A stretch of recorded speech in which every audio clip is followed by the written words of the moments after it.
Welcome friends. तो आज हम देखेंगे comparison between series combination and parallel combination of resistances. तो मैं इसे दिखाने से पहले आपको सीरीज कॉम्बिनेशन का छोटा सा डायग्राम प्रेजेंट करना चाहूँगी यहाँ पर। तो चलिए शुरू करते हैं आज का ये वीडियो। तो यहाँ पर हमने एक सर्किट लिया है और हमने यहाँ पर तीनों रेजिस्टेंस लिए हैं हमारे R1, R2 एंड R3। तो इन तीनों रेजिस्टेंस को हमने कनेक्ट किया है एक सीरीज़ में। यहाँ पर सीरीज़ कनेक्शन है ये तीनों। और हमने R1 पे जो X और A पॉइंट है उसमें हमने वोल्ट मीटर V1 लगाया है, और जो पॉइंट B और C की जो R2 रेजिस्टेंस है वहाँ पर हमने V2 वोल्ट मीटर लगाए हैं। और जो D और Y पॉइंट के बीच में जो रेजिस्टेंस R3 है वहाँ पर हमने V3 वोल्ट मीटर कनेक्ट किया है।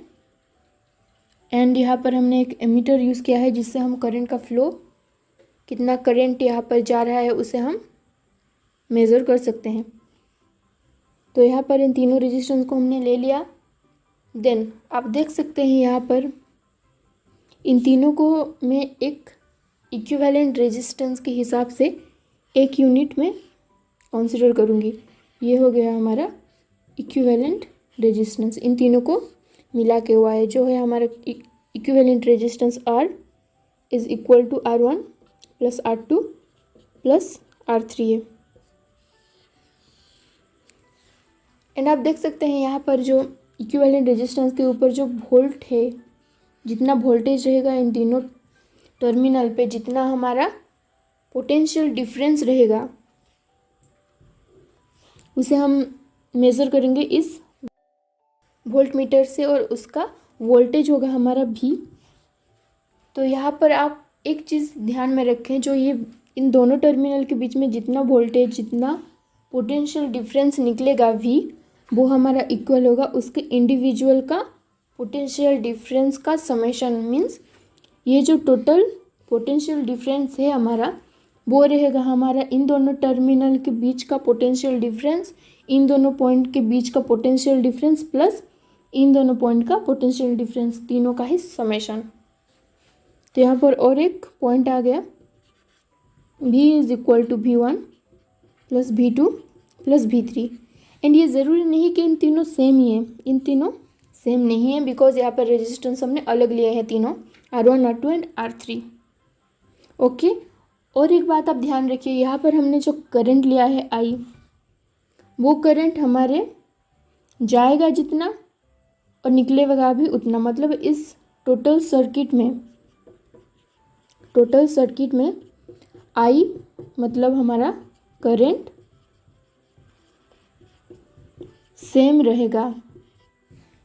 मतलब हमने यहाँ पर अगर इन दोनों के बीच का करंट हमने सपोज ले लिया I1, इन दोनों के बीच का ले लिया सपोज I2, एंड D और Y के बीच का ले लिया I3। तो इससे हम यहाँ पर ये लिख सकते हैं, हमारा I इक्वल्स टू I1 होगा, इक्वल्स टू I2 होगा एंड I3 होगा। मीन्स ये करंट जो हमारे टोटल सर्किट में फ्लो हो रहा है वो ऑलवेज इक्वल रहेगा। आप पूछेंगे ऐसा क्यों होता है? बिकॉज हमारे यहाँ पर जो करंट का फ्लो का डायरेक्शन है, जो पाथ है, वो यूनिक है, मतलब एक ही है, इसलिए चार्ज फ्लो होने का पाथ भी एक है। इस वजह से ही हमारे करंट जो है वो सेम रहेगा। सिंस यहाँ पर ओनली पाथ प्रेजेंट है, since there is only one path to flow the charge, so the charge flow only in the one direction, so the charge means the current will remain same in this circuit. R1 resistor का जो हमारा output current निकलेगा वो होगा हमारा R2 register का input current. इस तरह से ही हमारा होल इस रजिस्टर में करंट की अमाउंट या मेज़रमेंट हमेशा सेम रहेगा जब हम एमीटर से इसे मेज़र करेंगे। तो मैंने यहाँ पर आपको कुछ पॉइंट दिखाए हैं। तो आपको ओम्स लॉ तो पता ही होगा, मैं थोड़ी इसे इरेज कर देती हूँ पहले।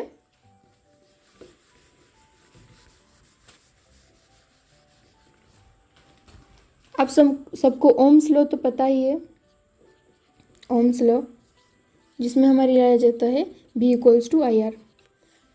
तो मैंने यहाँ आपको बताया था पहले ही पॉइंट में, यहाँ पर हमारा V पोटेंशियल डिफरेंस हमेशा addition of the individual potential difference, मतलब जो R1 R2 R3 का इंडिविजुअली जो हमारे पोटेंशियल डिफरेंस है उन दोनों पॉइंट में, टर्मिनल्स में, उनके समेशन हो जाते हैं।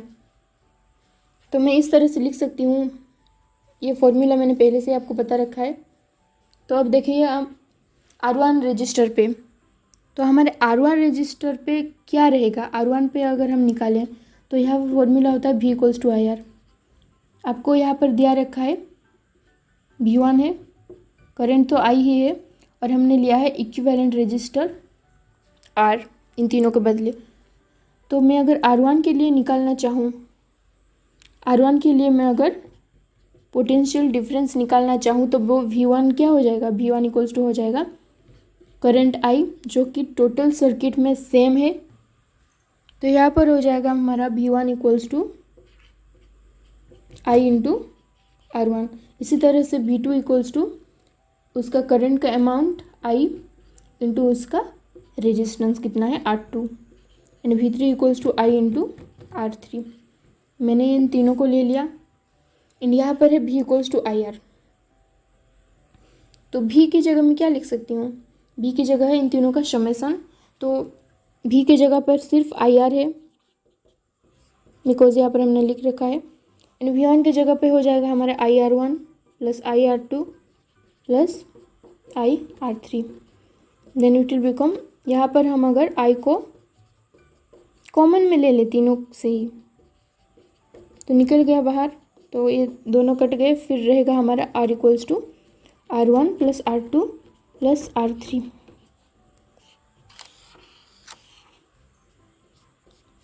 तो आपको यहाँ से ये देखने को मिला कि हमारे रजिस्टर जो है, हमने अगर उनको सीरीज़ में कनेक्शन किया है तो उन तीनों का समेशन इक्वल्स टू वो इक्विवेलेंट रेजिस्टेंस आता है, मतलब R = R1 + R2 + R3 होता है, डायरेक्ट समेशन हो जाता है। और यहाँ पर आपको और एक पॉइंट जो है वो है, और एक बात जो कि हमने यहाँ पर लिया था, जो इक्विवेलेंट रेजिस्टेंस लिया था, उसका अमाउंट, उसका रेजिस्टेंस हमेशा ग्रेटर देन होगा उस इंडिविजुअल R1 से, R2 से एंड R3 से, हमेशा, बिकॉज हमने R को लिया था R1 + R2 + R3, ये हमें मिला था प्रैक्टिकली। तो हाँ, दिस इज़ प्रूव्ड। तो मैंने यहाँ पर आपको कुछ पॉइंट बताए थे, उसे प्लीज़ ध्यान में रखें। फिर भी मैं एक छोटी सी नोट में यहाँ पर उसे लिखना चाहूँगी। मैंने यहाँ पर कुछ पॉइंट्स बताए। पहला पॉइंट था यहाँ का जो वोल्टेज पोटेंशियल डिफरेंस है वो इक्वल्स टू उसका इंडिविजुअल का समेशन, ये मैंने पहले बताया। सेकंड था यहाँ पर current I1 I2 I3 same रहता है। थर्ड पॉइंट मेरा था यहाँ पर हम जो R निकालते हैं, मतलब इक्विवेलेंट रेजिस्टेंस, वो भी इंडिविजुअल के समेशन में आता है। एंड फोर्थ पॉइंट था हमारा जो इक्विवेलेंट रेजिस्टेंस है वो हमेशा ग्रेटर देन R1 रहेगा, ग्रेटर देन R2 रहेगा एंड ग्रेटर देन R3 रहेगा। ये चारों पॉइंट यहाँ पर आपको याद रखने हैं। तो ये हो गया हमारा सीरीज कॉम्बिनेशन का कुछ पॉइंट।